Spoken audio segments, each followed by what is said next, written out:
సందర్భంగా అందరికీ నా యొక్క శుభాకాంక్షలు. ఈరోజు పిచ్చిరెడ్డిపాడలో మున్సిపల్ కార్యాలయాన్ని చాలా చక్కగా తీర్చిదిద్దారు.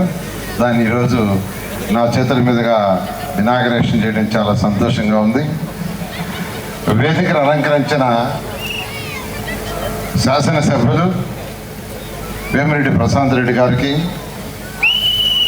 అదేవిధంగా ఎంపీ వేమిరెడ్డి ప్రభాకర్ రెడ్డి గారికి, ఎవరి పేరు ముందు చెప్పాలని ఫస్ట్ ఆలోచించారు. ఎవరికి చెప్పినా వాళ్ళు ఏమనుకోరు. పిచ్చిరెడ్డిపాలెం మున్సిపల్ చైర్పర్సన్ సుప్రజ గారికి, పిచ్చిరెడ్డిపాలెం పార్టీ అధ్యక్షులు గుత్తా శ్రీనివాస్ గారికి, మరియు వేదికను అలంకరించిన కౌన్సిలర్లకు, ప్రజాప్రతినిధులకు, ఇక్కడికి వచ్చిన పిచ్చిరెడ్డిపాలెం పుర ప్రముఖులకు, మీడియా పర్సన్స్కి నమస్కారాలు. చాలా సంతోషం ఈరోజు ఒక మంచి కార్యక్రమంలో పాల్గొనటం.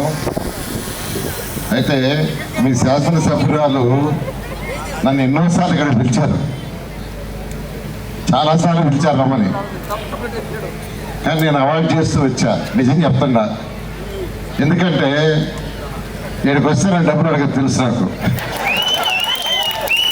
డబ్బులు వదలదు. కార్లో వస్తున్నా డబ్బులే, అమరావతికి వచ్చినా డబ్బులే, వాళ్ళ ఇంటికి పోయినా డబ్బులే. ఇప్పుడు ఇంటికాడికి పోయి ఇంటికాడి నుంచి వస్తుంటే ఇంటికి పోగానే మీరు 5 కోట్లు ఇవ్వండి సార్, 10 కోట్లు ఇవ్వండి సార్.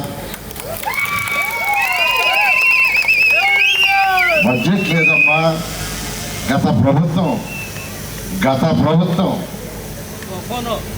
వారు చేసిన అరాచకాలు కావచ్చు, ఆర్థిక విధ్వంసం కావచ్చు, దాంతో 10 లక్షల కోట్లు అప్పు చేసి వెళ్ళారు. నా శాఖ తీసుకుంటే, మున్సిపల్ శాఖ తీసుకుంటే 2014-19లో ఇదే శాఖ నేను మంత్రిని.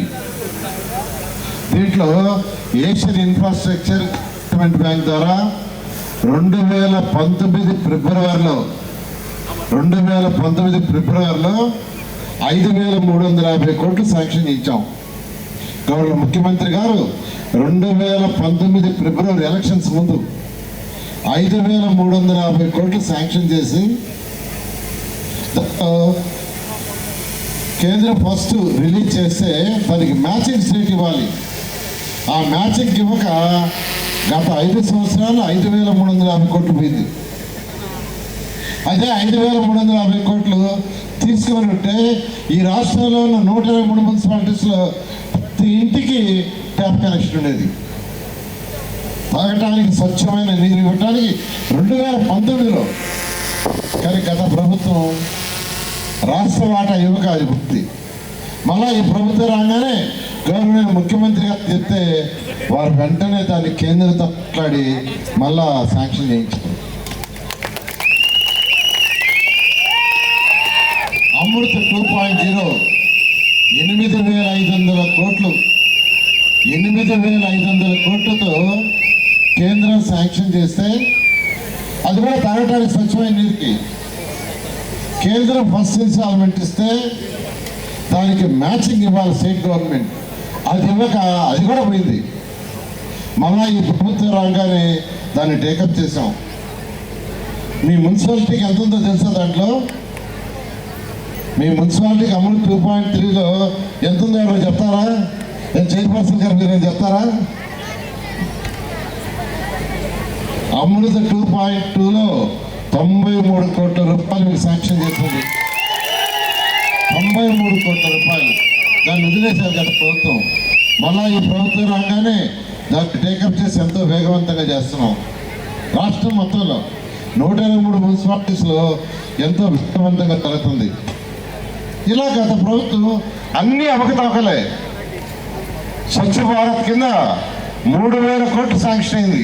గత ప్రభుత్వం, కేంద్ర ప్రభుత్వం శాంక్షన్ చేసింది. దానికి రాష్ట్ర ప్రభుత్వం 50 ఇవ్వాలా, కేంద్రం 50 ఇస్తుంది.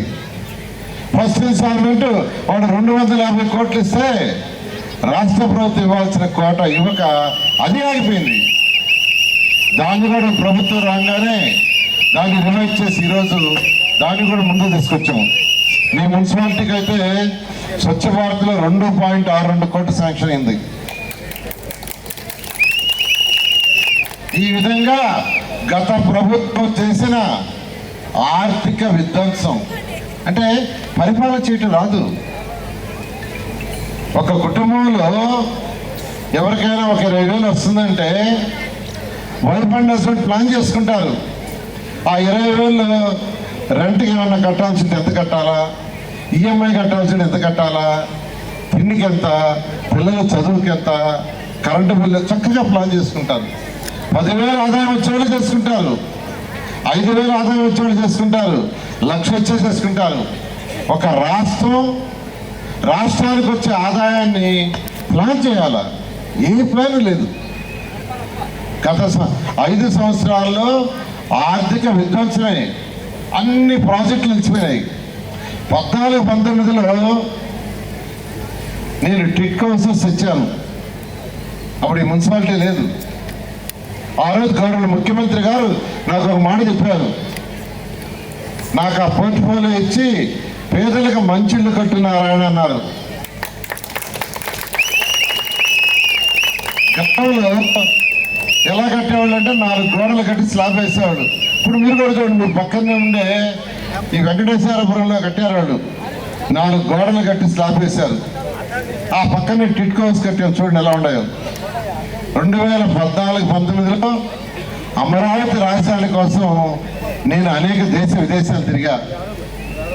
China, Russia, Japan, Singapore, Malaysia, Ashgabat, Astana తిరిగినప్పుడు అక్కడ పేదవాళ్ళకి ఎలా ఇల్లు ఉండేదో చూసొచ్చా. ముఖ్యమంత్రి గారికి వివరించా, సార్ మన రాష్ట్రంలో మన దేశంలోనే 4 గోడలు కట్టి స్లాబ్ వేస్తారు, విదేశాల్లో పేదలకు ఇలా ఉన్నాయి. అయితే అలా కట్టాలంటే ఖర్చు అవుద్దన్న ఒకటే మాట అన్నారు, నారాయణ ఎంత ఖర్చు అయినా పర్వాలా, ప్రతి మహిళ ప్రతి తల్లి తన బిడ్డలతో భర్తతో ఆనందంగా ఉండేది కట్టమన్నారు. ఒకటే మాట. దాంట్లో టిట్ హౌసెస్ డిజైన్ చేసాం బ్రహ్మాండంగా. 38,000 కోట్లకి టెండర్లు ఇచ్చారు. 7 లక్షల ఇళ్ళు, 1-2 కాదు, 7 లక్షల ఇళ్ళు 38,000 కోట్లకి టెండర్ ఇచ్చి గ్రౌండ్ చేస్తే గత ప్రభుత్వం వచ్చి దాన్ని 2,61,000 కుదించి అవి కూడా చేయకుండా వదిలేసిపోతే మళ్ళీ ఇప్పుడు మనం చేస్తున్నాం. మొత్తం ఆర్థిక విధ్వంసమే. ఈరోజు 123 మున్సిపాలిటీస్ ఉంటే చెత్త పన్నేసింది గత ప్రభుత్వం. చెత్త పన్నేసింది. కానీ లక్షల కొద్ది చెత్తను వదిలేసిపోయింది. ఎన్ని లక్షలు వదిలేసిపోయిందంటే 153 లక్షల టన్నుల చెత్త వదిలేసిపోయింది. మీ బుచ్చిరెడ్డిపాడలో కూడా వదిలేసిపోయింది. చెత్త పన్నేసింది, కానీ ఆ చెత్తను తొలగించాల. అదంతా మనకి ఇచ్చేసిపోయింది.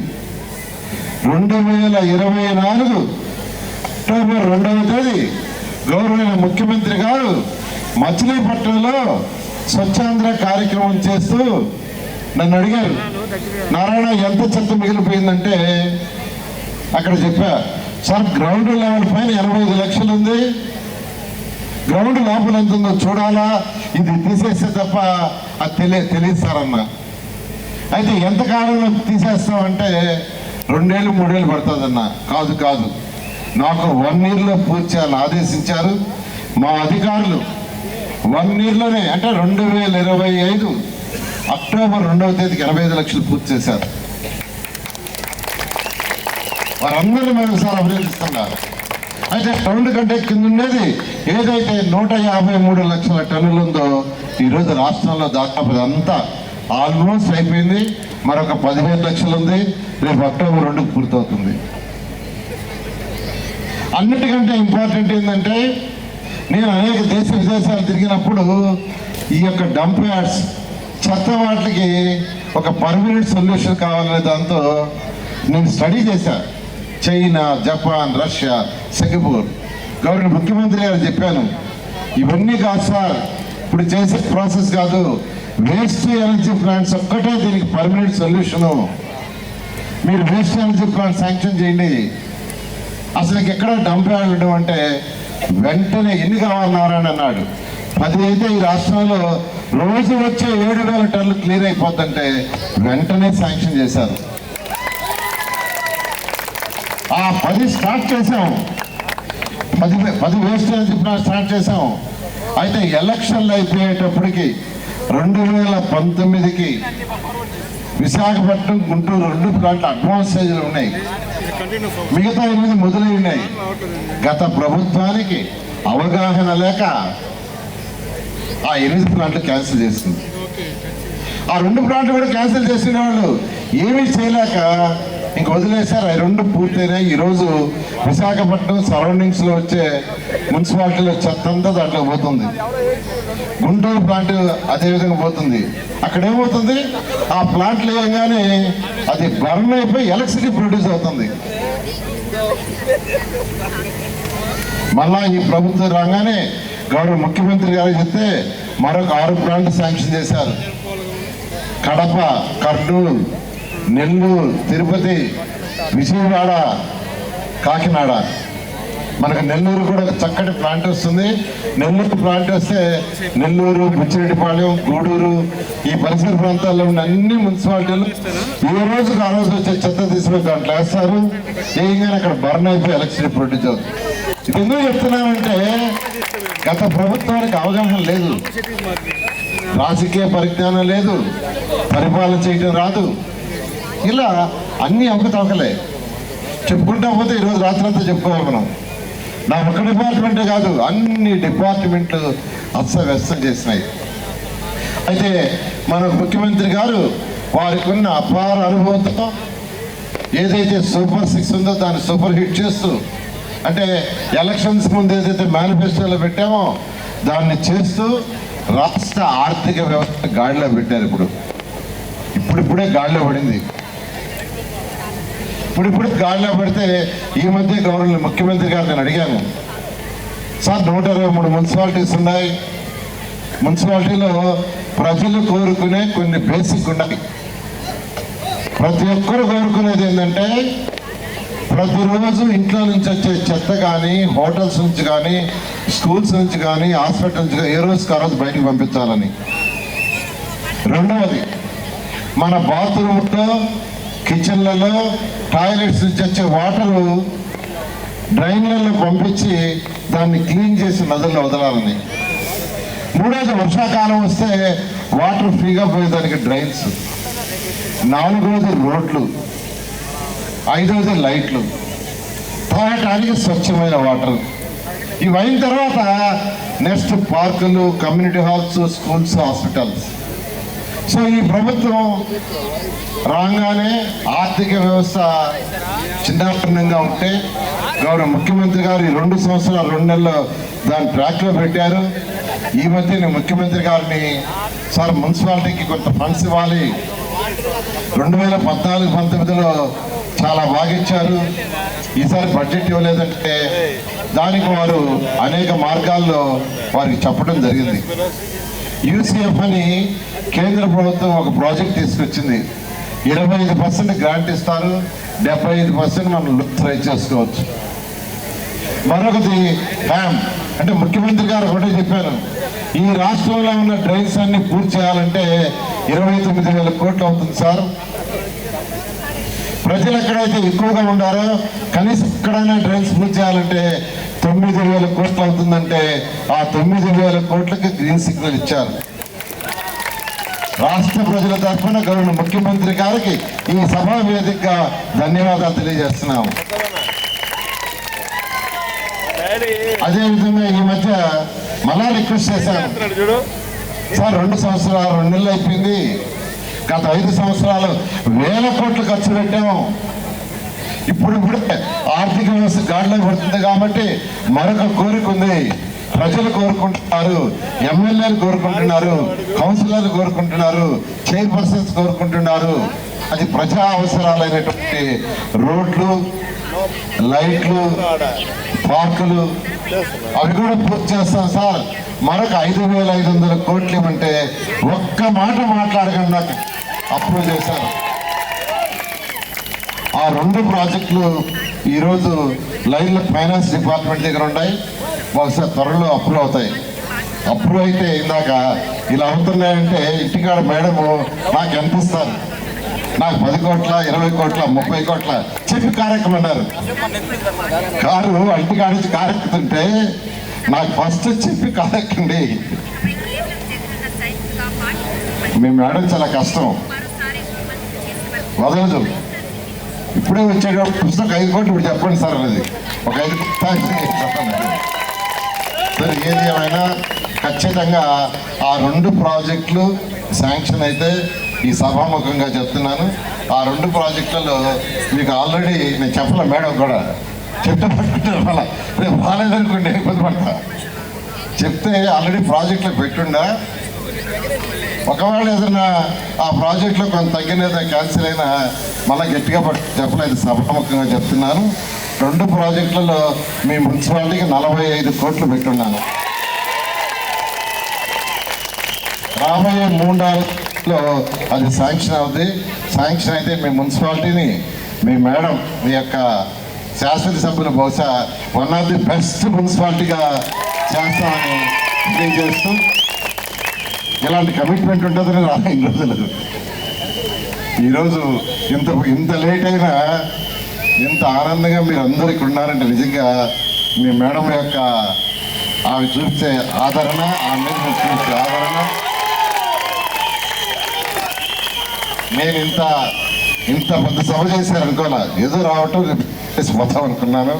కాబట్టి మరొకసారి ఖచ్చితంగా మేడం ఏదైతే కోరుకుంటుందో ఈ మున్సిపాలిటీని చేయాల్సిన విధంగా ఆ విధంగా 100కి 100 పాలు చేస్తామని తెలియజేస్తూ నాకు ఈ అవకాశం మీ అందరికీ ప్రత్యేక ధన్యవాదాలు తెలియజేస్తున్నాను.